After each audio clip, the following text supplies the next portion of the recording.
പുറപ്പാട് പുസ്തകം 14 അധ്യായം 13-14 വാക്യങ്ങൾ. അതിന് മോശ ജനത്തോട്, ഭയപ്പെടേണ്ട, ഉറച്ചു നിൽക്കുവീൻ. യഹോവ ഇന്ന് നിങ്ങൾക്ക് വേണ്ടി ചെയ്യുവാനിരിക്കുന്ന രക്ഷ കണ്ടുകൊള്ളുവീൻ. നിങ്ങൾ ഇന്ന് കണ്ടിട്ടുള്ള മിസ്രൈമ്യരെ ഇനി ഒരു നാളും കാണുകയില്ല.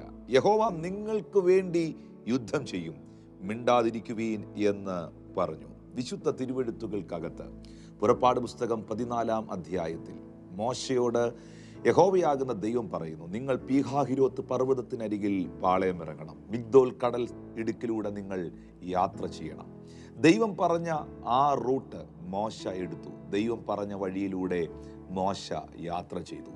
എന്നാൽ ദൈവം അവരോട് എടുക്കുവാൻ പറഞ്ഞ ആ റൂട്ടിലായിരുന്നു അവരൊരിക്കലും പ്രതീക്ഷിക്കാത്ത ചെങ്കടലിനെ അവർക്ക് നേരിടേണ്ടി വന്നത്. വിശുദ്ധ ബൈബിൾ പറയുന്നു, അവർ ചെങ്കടൽ തീരത്ത് എത്തിക്കഴിഞ്ഞപ്പോൾ ഇസ്രായേൽ ജനം ചെങ്കടൽ തീരത്ത് എത്തിയിരിക്കുന്നുവെന്നും അവർക്ക് മുൻപോട്ട് പോകുവാൻ കഴിയുന്നില്ല എന്നും ദൈവം ഫറവോയെ അറിയിച്ചു. ഫറവോ ഉള്ളത്തിൽ തീരുമാനമെടുക്കുന്നു, ഞാൻ അവരെ പിന്തുടരും, ഞാൻ അവരെ പിടിക്കും. ആ തീരുമാനത്തോടുകൂടെ ഫറവോ പുറപ്പെടുകയാണ്.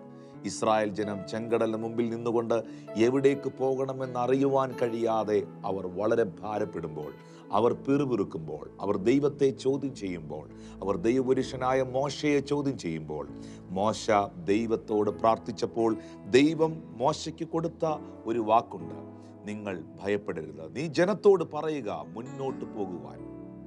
ഇന്ന് ഈ പ്രോഗ്രാമിലൂടെ പരിശുദ്ധാത്മാവ് ചിലരോട് പറയുന്നു, മുൻപോട്ട് പോകുക. മുന്നോട്ട് പോകുവാൻ കഴിയാത്ത നിലകളിൽ നിങ്ങൾ സ്റ്റക്കായിരിക്കുന്നിടത്ത് നിന്നും പരിശുദ്ധാത്മാവ് ഇന്ന് ഈ മെസ്സേജ് കേൾക്കുന്ന ചില കുടുംബങ്ങളെ അൺലോക്ക് ചെയ്യുകയാണ്, ചില വ്യക്തികളെ അൺലോക്ക് ചെയ്യുകയാണ്, ചിലരുടെ മിനിസ്ട്രിയെ അൺലോക്ക് ചെയ്യുകയാണ്, ചിലരുടെ ഗിഫ്റ്റുകളെ, പ്രൊഫറ്റിക്കൽ ഗ്രേസിനെ, ഹീലിംഗ് മിനിസ്ട്രിയെ, അതർ ടങ്സിനെ, പരിശുദ്ധാത്മാവ് നൽകിയ ശുശ്രൂഷകളെ യേശുവിൻ്റെ നാമത്തിൽ അൺലോക്ക് ചെയ്യുകയാണ്.